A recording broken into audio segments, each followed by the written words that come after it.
today I want to talk to you. I want to, first of all, thank Angelica and Mitch for the invitation, and Kelly for putting this together to be able to present for you today about the benefits of neurofeedback, biofeedback, and brain mapping for trauma and PTSD. So the objective is to briefly present to you the technological benefits of implementing these interventions for your clients who struggle with trauma and or PTSD, and why these technological interventions are an excellent option for you, not only from the technological perspective, but how they can help you understand your clients more profoundly and more efficiently, and to be able to provide more robust interventions that can go alongside with your with the tools that you already use.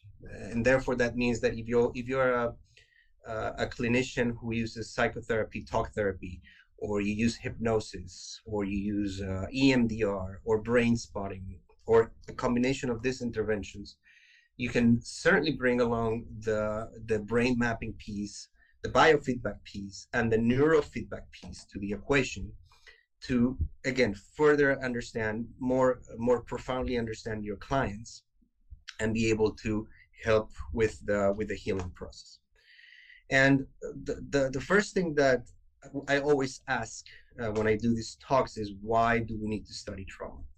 Well, the reason we need to study trauma is very simple, because it's inherent to the human species. Trauma is something that's happened to most people. And some of us, I have certainly experienced several traumatic experiences throughout my life. And some of you may have done the same. And therefore, you take your own experiences into the healing paradigms that you want to apply to help the people, and learn how to treat it, how to study its intricacies, and then how to use the technology to use it. And I always also like to talk about this study. Some of you may be very well familiar with the Kaiser Permanente and the CDC study back in the 1990s, mid-1990s. And this study is really important because it's the first study of its kind that created or made evident the association between trauma, mental illness, and physical illness. So for the first time, we're treating trauma and mental illness and physical illness not as separate entities, but as a compound, if you will, as a combination of an experience that creates a physical response and a mental response. And what's interesting about this study is you can find it online. It's open access, and you can carefully read the statistics. They have statistics on several nationalities and ethnicities, sexual orientations, religious backgrounds. What it shows is that trauma is inherent to people, and it doesn't discriminate. Trauma will impact you regardless of where you come from, how old you are, what your background is, what your religious beliefs are, whether you're spiritual or religious or not. Trauma will certainly have an impact in your mental health and your physical health. And we need to understand why and how this happens. Now, the study took a look at some specific dimensions, which are abuse, one of them being abuse. And abuse incorporates the emotional aspect, the physical aspect, and the sexual aspect. I'm not going to spend a lot of time here describing them, because you can read them in detail if you find a study. But it's just to understand how trauma interacts with the client and how it manifests when they come to see you in the office. When the trauma client shows up for the first time, you interview them, you talk to them, or you talk to them on the phone, you talk to them via Zoom, and then you have an idea of what this looks like. So they also looked at household challenges, and this is something that we deal on a day-to-day basis, whether we do neurofeedback or not. We have trauma clients who come to the office for neurofeedback. We do some sessions, but they go back to the same toxic environment. They go back to the same dysfunctional family. They go back to the same abusive environment, whether it's in a family setting, whether it's in an adoption setting, in a shelter setting, whatever the setting is. Sometimes we send the client back. And what we work then is to teach that brain and that client more resilience so that they can cope with this environment. If they cannot immediately or in the long term remove themselves from these traumatic environments, how do they cope so that they can fare better in the environment? And that's certainly something we can use and apply and teach the brain and the client with this technology. We can further strengthen their coping strategies. And also, of course, there is neglect. A large number of trauma clients have suffered from neglect, from parents who have been traumatized themselves, who have personality disorders, who have been abandoned. Neglect is one of the main components of the trauma response. And again, we work with the neurophysiological, the psychophysiological consequences, and our goal is to help these clients self-regulate. Now, this pyramid is really important because that's, according to the study and according to many trauma specialists and experts, is how the sequence of trauma works for the client. And it all starts with a traumatic event, with some social conditions, and then you have some disrupted neurodevelopment. Now, what's important to understand here is that a large percentage of your clients, 90% or more of your clients, will come to see you not when the event has taken place, but after the disruption in that neurodevelopmental trajectory has occurred, when there's a dysregulation of the system. And they will come when they're already experiencing the cognitive impairment, the mental impairment, the emotional impairment, and they will come when they're already adopting risky behaviors. They're addicted, they're promiscuous, they are hanging out with the wrong crowd, and obviously they will come to see you when they're hurting. When there's some medical or mental or a combination of both, a manifestation of these things. I have migraine headaches, I have autoimmune disorder, I have depression, I'm suicidal. That's when the client will come to see you. Clients seldom come when the event has taken place or in the short term after the event has taken place. They come here when they're highly dysregulated. And that's why we can use these technologies. We can use the brain mapping to look at the brain and understand the case in more detail. And then we can use interventions like biofeedback and neurofeedback to help these people self-regulate more efficiently. Now, again, because the disruption is really high when they come see you. In my experience, I work with functional medicine practitioners quite frequently. And one of the types of clients that they refer the most to me are females who've been victims of sexual assault, sexual abuse. These females have an invariable history of autoimmune conditions. They have different autoimmune presentations. And what the functional medicine doctors tell me is, we've done everything we can from the medical perspective. We've tried supplements, we've tried everything that we can think of, and they're not getting better. Now we think this is more of a psychological, emotional issue. So can you please do a brain map and work with them? And I've worked with several females with neurofeedback, with biofeedback. And in the course of 10 to 15 sessions, a lot of these ladies report very significant changes. I had a lady who was sexually assaulted 3 different times in her teenage years. And she was highly triggered because she had to walk by, on her way to work, she had to walk by a building where one of the assaults took place, and that would trigger her and create panic attacks. And then sometime after the 10th session, she comes to me and says, you know, today I had to walk by that building again, and I didn't get triggered. I knew what happened, but my body reacted as if nothing had happened. And that was the significant breaking point for her. Some other women will report that since the assault, they're not sexually attracted to men. And after a few sessions, they report feeling sexually attracted to men again. So we see this quite significant impact, a positive impact in the emotion, in the cognition, in the way it manifests in the body and the mind. And of course, the life trajectory for these clients becomes more positive. So, of course, this is a list of a lot of the consequences, the byproducts of being traumatized. And these are some of the conditions that we can help rearrange, that we can help self-regulate, that we can mitigate with tools like brain mapping, neurofeedback, and biofeedback. because we can clearly see what's going on and we can personalize the intervention. This is not a one-size-fits-all approach. This is personalized behavioral medicine, behavioral psychology. This is a personalized technological intervention that is evidence-based and is non-invasive. So the other interesting aspect is that trauma plays out differently. The reactivity for people is different. It varies widely. Some people will be very angry. Some people will be more depressed. Some people will be relatively calm. And we need to understand why this happens. So there are a series of factors that you can determine from an observational perspective, but you can also see in terms of brainwave patterns when you record the brain map. So when you record a brain map, you can correlate these brainwave patterns, these signatures in the individual's brain activity. You can correlate them to the different components of trauma response.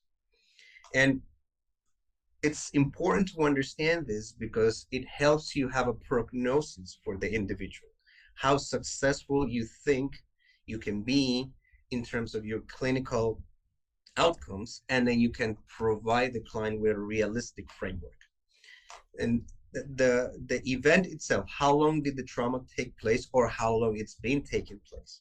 It's not the same working with an individual who's been removed from this environment than working with an individual who will be exposed to this constantly in a war zone, in an abusive home, in an abusive setting, in a dysregulated society. So working with people in the Ukraine, working with people in Gaza, working with people in war zones is not in areas with natural disasters. It's not the same as working with somebody who had the trauma a few years ago and is now removed from the event itself.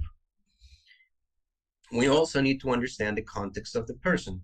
And this is very important because in reality, as much as we can help and as much as we want to help, we are not going to be successful 100% of the time. We can have a high success rate between 80% to 95%, and that's better than nothing. But in reality, sometimes the context of the person's life will not allow us to do proper work. We will push as hard as we can and we'll work as hard as we can, but the reality is the environment is not allowing for the change. It's not permitting the change. And that's very important to understand as well. The physical characteristics of the individual. Is this an individual who's eating well, who's sleeping well, who is exercising, who's involved in fitness? Self-care is everything when it comes to healing. Whether you do neurofeedback, whether you do psychotherapy, whether you do brain spotting or EMDR, it doesn't matter what type of intervention you're using. You need to involve the client in positive life change, responsible life change, and self-care. Now, the interesting thing is that many clients will try to make those life changes, but it's very difficult for them. And the reason why it's difficult is because they're neurophysiologically and psychophysiologically dysregulated. That means their brain is wired in a way that is not permitting them to develop the discipline. Once you understand that brain and once you train that brain, the changes start taking place. Why? Because people are better self-regulated. They're not as triggered. They're not as anxious. They're not having the nightmares anymore. They're not having the panic attacks anymore. So that brings, first and foremost, it will bring an internal change in terms of the plasticity and the connectivity, of course. Secondly, it will bring that change in the self-esteem and the self-confidence. If you're no longer triggered, even though you're seeing your assailant, if you feel self-confident, if you feel empowered, then you can bring about that change. And one of the ways we can achieve that is through the technology. So we can also enhance the person's learned capabilities. We can enhance their self-confidence, what they can actually do to get better. When a trauma client comes to see us, one of the main characteristics is that they don't have that confidence. They lack that self-confidence. But as the brain changes and as they see that they can move forward, then the process starts growing and growing, and they get more confident and more confident. And we can evidence this from session to session, from session 1 to session 20, in between sessions, within sessions. So we can actually show them the changes they're experiencing within the same session or within a number of sessions, and that's very powerful. So we can also enhance then their external and internal perception of the trauma. Okay, we can shift that paradigm for them, or we can rather teach them. Now, with neurofeedback, biofeedback, and brain mapping, you can work with the 4 components of the trauma response. Every client that you see, especially they have trauma experience, if they have a trauma history, will present with at least one of these 4 components. Normally, people present with all 4, but one tends to be the more salient for them. And you can correlate brainwave patterns to these components, and that helps you plan your intervention more optimally. Some clients will present with hyperarousal, and they will have a lot of beta brainwaves in their EEG, and you will see a lot of red spots in the Qeeg in the brain maps, because they have hyperactivated areas, their limbic system, their insula, their frontal cortex, and they're very hyper-aroused, quite hyperactive, quite aggressive, or anxious all the time. Then you will have the clients who are constricted. They're suppressing their emotion, and there's brainwave patterns that you can detect. Not only the brainwave pattern, but the specific brain region or regions where this takes place. You can also pick up brainwave patterns for dissociation. If dissociation is the driving force behind your client's trauma response, then we can work with that as well. And one of the most common ones is the immobility and helplessness. Clients will come to me all the time and tell me, you're literally my last hope. You're the light at the end of the tunnel. I've tried everything that I can. Nothing is working for me. So I'm going to give this a shot, and let's see if it works. And thankfully, for most people, it does. Okay, because we can see the problem. We can see where specifically the problem is in the brain and the body, and then we can integrate different interventions to help out. So we can pick up the physiological responses from the hyperarousal if we do a stress profile. We can connect sensors in a non-invasive way and pick up heart rate. We can pick up muscle tension. We can pick up the sweating of the palm of the hands, whether their peripheral temperature drops. And all of these are good indicators of how the client is responding physiologically to physical stress and psychological stress in response to trauma. So we can actually visualize that. And we can visualize the physiological reactions for hyperarousal, for suppression. Hyperarousal, we have some specific physiological responses. The ones for suppression are going to be different, but we can pick them up. We can detect them. We can understand them. Same for dissociation and same for helplessness. Okay? And again, people respond in different ways. So what I'm doing is working within the individual for the individual. Okay? I'm not comparing them to the rest of the population. I'm working with their specific needs and their specific objectives. So all of this has to do with the orienting response. Once the client is become traumatized because they have one or more unfortunate experiences, they will orient, they will navigate towards the trauma in a very specific way. And that is physiologically, behaviorally, emotionally. So now what we do is understand how that's happening neurophysiologically, psychophysiologically, electrophysiologically. We can show it to the client and then help them out. And to do that, we use psychophysiological signals. So what we can look at is the heart rate, how the heart rate speeds up or slows down in response to trauma. Skin conductance, the sweating of the palm of the hands. Is the hand really clammy and sweaty, or is it dry? What does it mean? Are they dissociating? Are they going into a panic attack? The same for the temperature. We can look at their blood volume pulse, their respiratory rate, and also EEG activity. We can do it individually, or we can do it simultaneously. We can look at all these variables at the same time, or if we choose, we can look at them individually for the assessment and the intervention, which means for the assessment, we can look at them individually or simultaneously. And for the intervention, we can also work with them in tandem, or we can work with them individually. And that's essentially decided on a case-to-case basis. The important thing is that the technology allows this flexibility. And what we end up doing is looking at the client from a physiological perspective, which is their physical responses. Again, their muscle tension, their skin conductance, their heart rate variability, their breathing speed, their breathing pace, and from the cognitive perspective or the emotional component.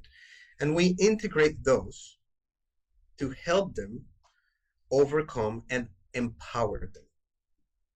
So we work with the fear, we work with the anxiety, we work with the worry, and we work with your physiological responses. And we teach the client how to self-regulate, how to manage them efficiently, and how to move on and empower them to realize that they can have a healthy, productive, and happy life. One of the strategies is heart rate variability, and heart rate variability specifically talks or works with the heart-brain connection. So when we work with the heart indirectly, sometimes directly, we're working with the brain. Anytime we enhance heart activity, we're enhancing brain activity. Okay, and that's very powerful. Just by enhancing the functioning of your cardiovascular system, you're enhancing and promoting good, healthy brain activity. Okay, let's talk about some case studies. So this is a male client that I saw a few years ago who worked in construction, and he witnessed a co-worker experience a very dramatic accident. The co-worker survived, but was in the hospital for a very long time, and he witnessed everything. So he experienced the trauma response by being a witness to the trauma, not being the direct recipient. And one of the things we see in the EEG, in the brain activity, is new brainwaves. New brainwaves usually correlate with dissociation. This is a client who, after the witnessing this event, started dissociating quite frequently, and it was affecting his relationship with his wife, his relationship with his children, with his co-workers, with his colleagues at work. So what I decided to do was to look at the brain, record a baseline EEG, and then do some diaphragmatic breathing with him. So I found his resonant frequency, which is his ideal breathing rate. And once I found his ideal breathing rate, I started to teach him to breathe in a specific way with this breathing rate and see if there are changes in the brain. And that's what we see here. What we see down here is the EEG, and in the blue box, you see the mu activity. So this is the mu brain waves, more prevalent on the left sensory motor cortex. Okay, this is the green spot here represents is a graphic representation of what we see here in the EEG. Now, I'm also recording the EKG, which is what you see at the bottom of the page. We're recording brain activity and heart activity at the same time.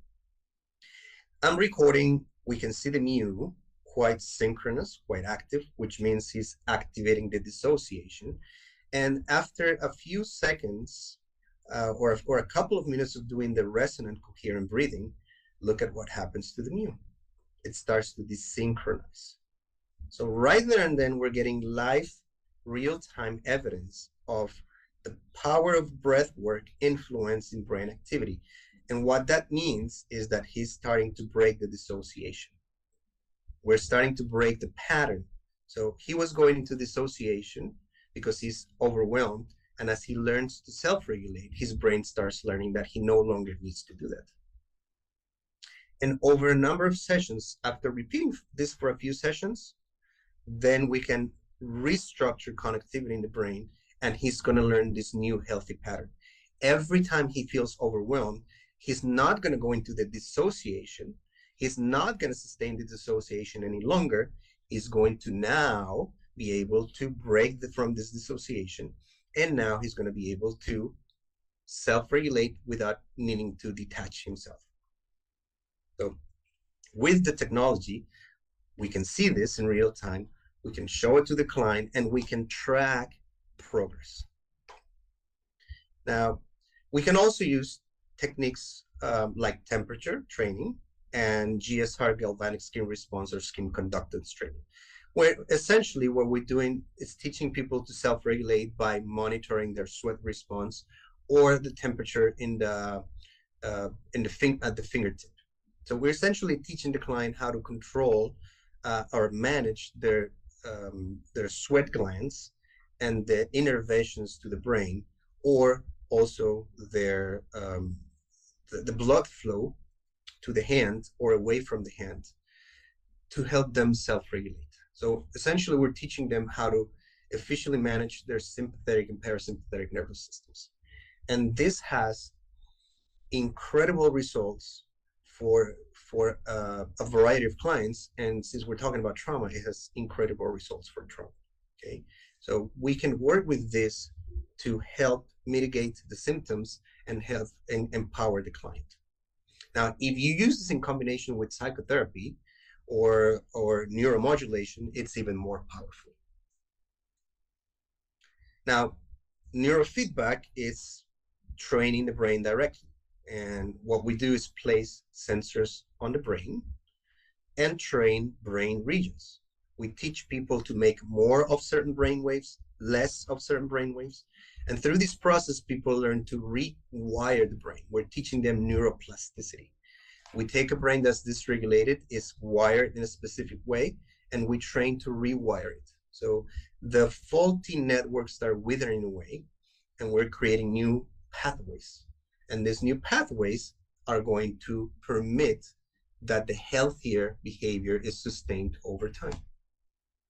So we work in a brain-computer interface in which the client has some sensors on the scalp and on the earlobes.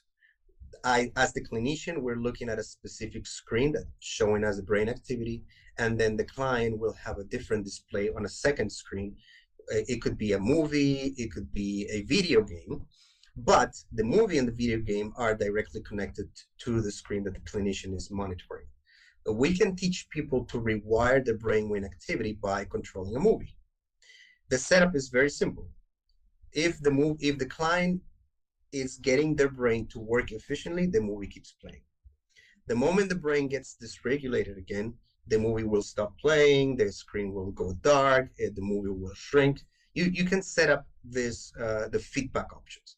But essentially, we're teaching the client to teach the brain to keep the movie playing. But it's not happening unless the brain does what we require it to do. So as an example, if the client has a lot of beta brain waves that are causing a lot of anxiety, we're going to teach them to reduce the amplitude of these beta brainwaves to reduce the anxiety. When the client is watching the movie and they're self-regulating, the movie will play. The moment they start getting into that beta state, the movie will stop, a sound will go off, the screen will get dark, and that's the message that the brain gets to then learn to self-regulate. And it's through repetition and repetition and more repetition that the brain learns to do this. It's just learning a skill like any other. Learning a new language, learning to play an instrument, learning a sport. The more I repeat, the more frequently I do it, the more efficiently I'm going to learn it.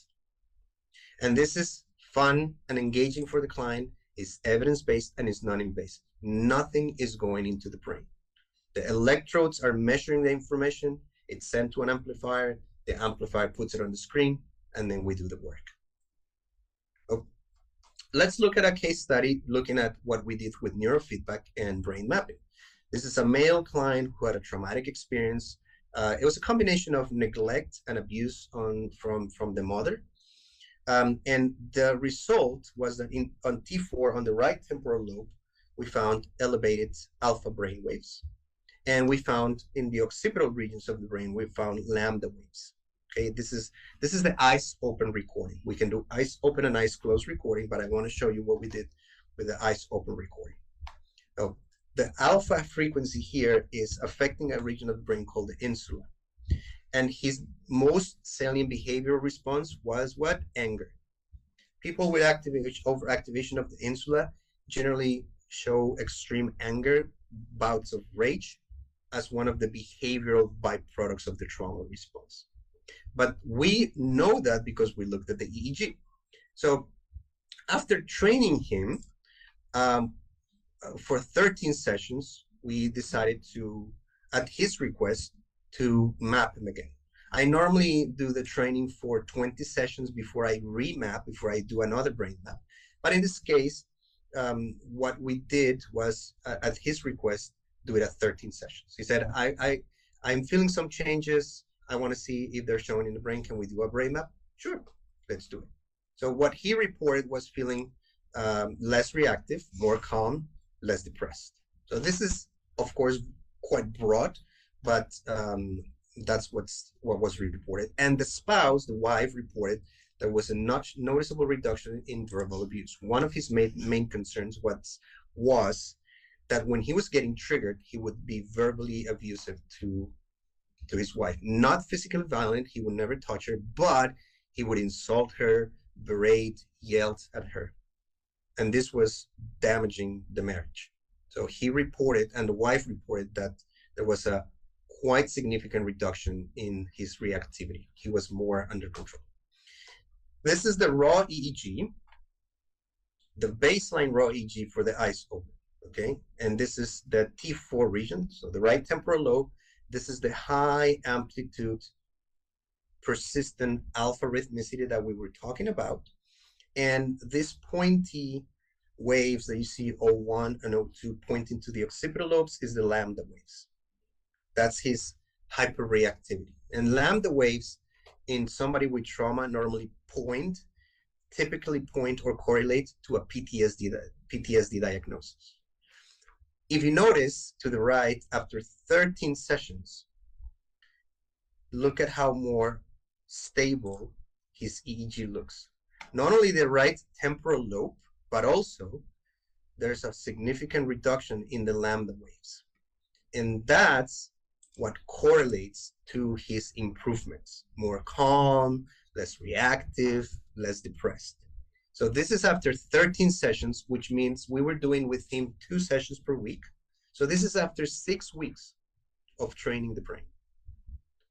This is very remarkable because he had been doing years and years of therapy with some progress. But now that we're regulating his brain, now that we're self-regulating his neurophysiology, his psychotherapy is going to be even more successful. He's going to navigate through the psychotherapy more efficiently because now his brain is adapted to the point he can understand the skill that he learns in psychotherapy and to apply the skill that he learns in psychotherapy. So this is the QEEG portion. This is the raw EEG, and this is the visual description of that. This is his right temporal lobe, and this is the alpha wave. The red spot here shows that there's a excess in that amplitude. It means that his brain does not need that much alpha there. And then after 13 sessions, the red is gone. That means that that region of the brain is better wired. His self-regulation is more efficient. Okay, and we have the concrete and tangible evidence. But the important thing here is we were able to work with him because we saw where the problem was. We're not guessing. We're not eeny, meeny, miny, moing the symptoms. We know where it's happening and how it's happening. Okay, so this eliminates guessing, and this gives us a roadmap to work with the client that it's quite clear. So this is the before and after, and this is the before and after. This is 13 sessions, mind you. I worked with him for a total of 60 sessions, and then he is today very happy. He's a mental health counselor. He had to stop working as a mental health counselor here in Singapore because of his mental health issues. He's back to working as a mental health counselor. The marriage has been saved, very happy. He's come to terms with the abandonment from the mother. The mother has dementia now, advanced dementia. So he's come to terms with the fact that she is now not going to be able to apologize, and he's not going to recovered that relationship because of the mother's medical condition. But we could evidence it. Now, good news for us, FDA now has endorsed and approved neurofeedback for PTSD. So one of the advantages that we have now is that we have the support or the clearance or the endorsement from the FDA. And this is quite significant because now we can do more solid research to strengthen this and to obviously be able to provide the clients with more credibility in our work and credibility in that these interventions do work. If you're interested in learning these interventions, these are some of the dates. You can contact Kelly Philly at Successful Practitioner. So the website is successful-practitioner.com, and his email is kelly@successfulpractitioner.com. You can schedule a 25 free minute consultation with him. He will be happy to help you out and guide you in the process when it comes to education and trainings. These are some of the upcoming trainings that we have with yours truly and some other colleagues. Manuel Dom Halter, Dr. Halter is one of another instructors who sometimes co-teaches these classes with me. But we're going to have a series of classes in San Antonio, Texas. You can opt for a hybrid mode, which means you can take some of the hours for the class online, and then you can travel to San Antonio for a couple of days and do the face-to-face portion there. And that's going to be for September 19 and 20. We're going to have the neurofeedback certificate course, which you previously take online. The QEG class, the brain mapping, will be September 21st through the 24th. And I also teach an artifacting and report writing course and an advanced EEG interpretation course, which means once you have taken your brain mapping basic class, you can stay for an additional 2 days and spend a whole day with me, learning how to further look at the EEG, to understand the EEG, and how to come up with protocol prescriptions for neurofeedback, and also how to do report writing for your clients. All of this lead to certification with BCIA or IQCD. So if you are interested in getting board certified down the road, these courses are endorsed and are sanctioned by BCIA and IQCD, and some of the hours will count towards your certification. Again, if you talk to Kelly, he will guide you through the process himself, and he will explain the process from A to Z. Now, with that in mind, I want to thank again Mitch and Angelica for their support, and Rani for trying to help me solve the problem. And if there are any questions, I'm happy to answer them right now. Santiago, thank you so much. And I want to remind everybody, this is just part 1. Okay, so part 2 will be, I'll look up the date and put it in. I think I don't want to say it wrong. But wonderful stuff. I do want to ask about the FDA clearance. Is that with a specific device, or is it generally neurofeedback is FDA cleared? Well, as of now, it's a specific device. I don't remember the name. I look for the article and share with everyone. But when the news came out, they didn't specify the amplifier itself. They talked about neurofeedback. So the research that was clear was with a specific amplifier. I don't remember which one it was. But I think it's good news for us in terms of neurofeedback being as a global term, as an intervention modality being embraced by the FDA, and hopefully it will follow for other conditions as well. Mm-hmm. Yeah. We certainly need that support.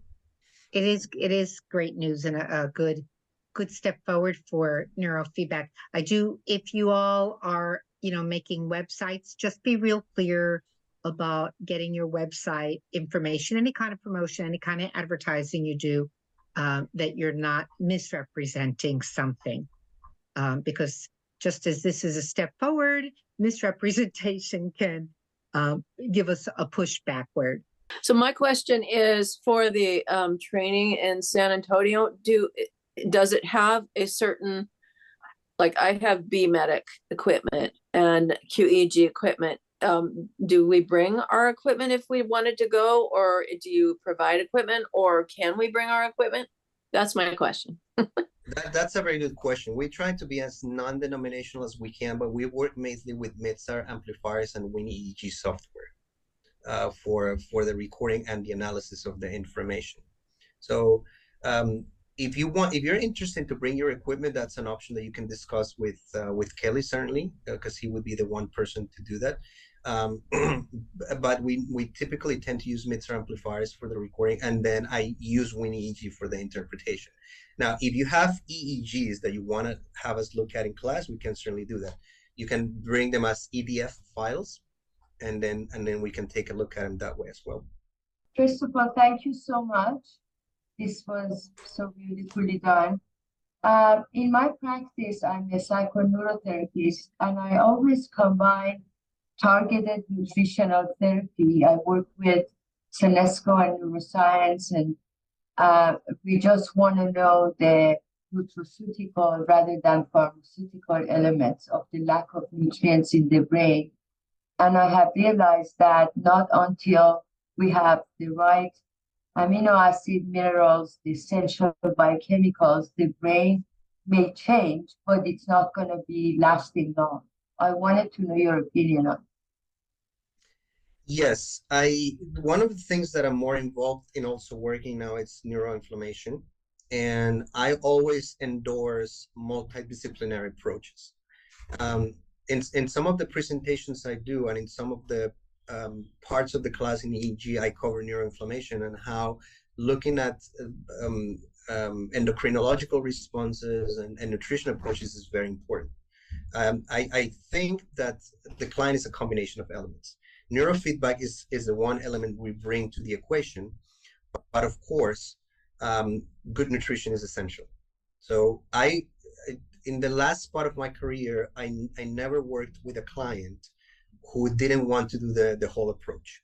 If a client told me, oh, I don't need the nutrition, I would say, then I'm sorry, I cannot work with you, because you need to, the 4 pillars, which are essential: nutrition, sleep. So now I work hand in hand with particularly functional medicine practitioners who I refer clients to and who refer clients to me. I refer them for all the lab testing, amino acids, neurochemicals, cytokines, inflammatory markers, neurotransmitters. They do that part. And I look at the EEG, and what I do is correlate the data. And there's really good correlates with data and nutrition. So it's very, very important. And what you're doing is essential. I think that more and more practitioners should embrace it, and not necessarily do it from the practice, but network with professionals who do it in their neck of the woods. There's time. I would like to ask a relatively simple thing with the example of the client that had the excess alpha at the T4. I think I saw that the protocol you used was a sequential CZ minus T4. Do you typically use sequential protocols? Would you ever do just a referential protocol at the T4, or what's your view about the difference between sequential and referential? Thanks, Mitch. That's a very good question. In the first part of my career, I would only do monopolar referential montages. And then I started working with the one and only Jake Unkelman, who many of us know. And once I started looking at EEGs with him and doing more mentoring, he explained to me the benefits of doing the sequential montages. So as of today, I preferably do the sequential bipolar montages. every now and then I may do a monopolar montage based on the client's EEG, their history, and a little bit of my gut instinct. But for the most part, I prefer the sequential because I think that you get more real estate coverage in brain activity. And compared to the monopolars, in my experience at least, it brings the regulation more quickly and more efficiently. Now, I know some colleagues who do 2-channel to 4 channels. To me, that's a lot to manhandle, and that's a lot of information to have to manage at the same time. So I try to stay away from those as much as I can. And I mean, again, in 16 years of doing this, what's worked for me is the bipolar. So I don't go on try and reinvent the wheel. But some cases will be different, and they're outside the norm. You get the outliers, of course, and you work a little different with them. Yeah, thank you. I think some people, and I've not learned to be able to predict. Some people do respond better to the referential, and I don't know why, but yeah. So I might do the sequential bipolar, and if it's not getting me what I usually get, then I'll try a referential, and you never know. I mean, the brain's a funny thing, and then different brains are funny, and so okay. I appreciate your answer. Certainly, thank you. So folks, our time is up. Thank you for a lovely presentation, Santiago. I do want to remind you, join us again for part 2, July 16th at 7:30. You have to register again. Okay, so go ahead and sign up again. We'll look forward to seeing you, and again on the 11th with Harry Campbell. Have a good night, good morning, Good night, good everybody. day. Thank you. Good to Take see you. care, everybody. Bye-bye.